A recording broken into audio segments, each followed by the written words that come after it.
You want to know why you feel stuck? Why nothing changes? Why every step forward feels like you're still in the same place?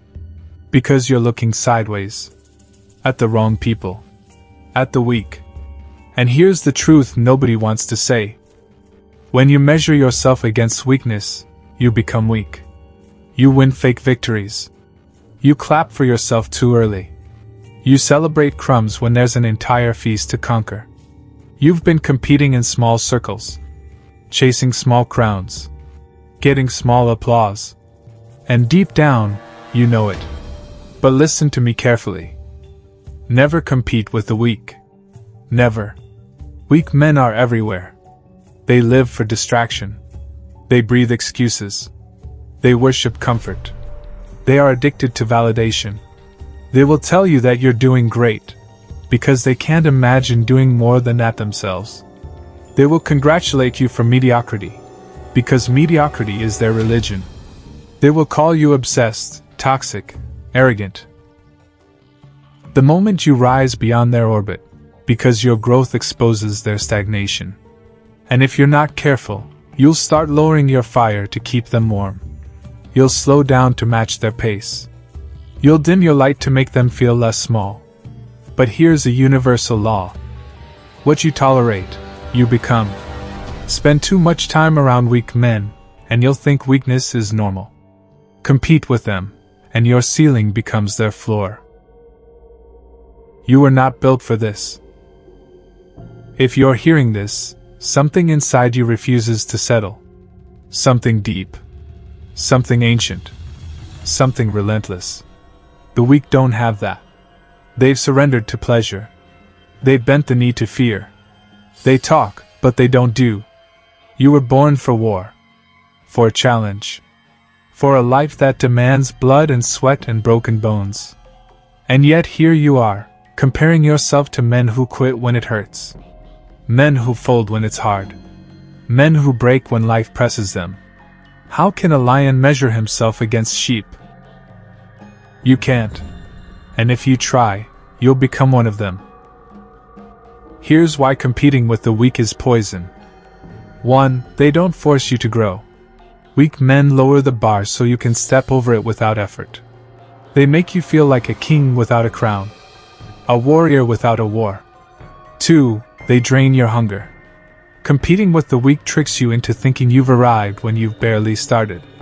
You stop chasing greatness because you're already the best in their tiny world. 3. They turn fire into smoke. When you surround yourself with men who fear pain, you start fearing it too. Their excuses become contagious. Their mediocrity infects your blood. So what do? You rise. You aim higher than everyone you know. You build standards that break men in half. You compete with giants. You hunt with wolves. You measure yourself against the great dead men of history, the ones who bled, the ones who suffered, the ones who carved their names into eternity. Stop saying, "I'm doing better than them." Start saying, "I'm not even close to who I could be." Because the truth is brutal. You are not here to be better than the weak. You are here to destroy the man you were yesterday. That is the only competition that matters. Why? Because the weak will never understand your hunger. They will mock you when you train in silence. They will laugh when you stay disciplined while they indulge. They will question you when you chase greatness without rest. They will try to pull you back, not because you're wrong, but because your rise reminds them they chose to stay down. And you can't afford to listen. Not once. Not ever. Because the day you start seeking approval from the weak, you join them. The world does not reward the man who fits in. It crowns the man who breaks out. That man doesn't lower his standards. He raises his fire. He demands more from himself than anyone else could. He doesn't settle for applause from average men. He builds a life so unshakable, so undeniable, that even kings take notice. But it starts with this. Never compete with the weak. Never race in their lanes. Never seek their validation. Never adjust your speed to match theirs.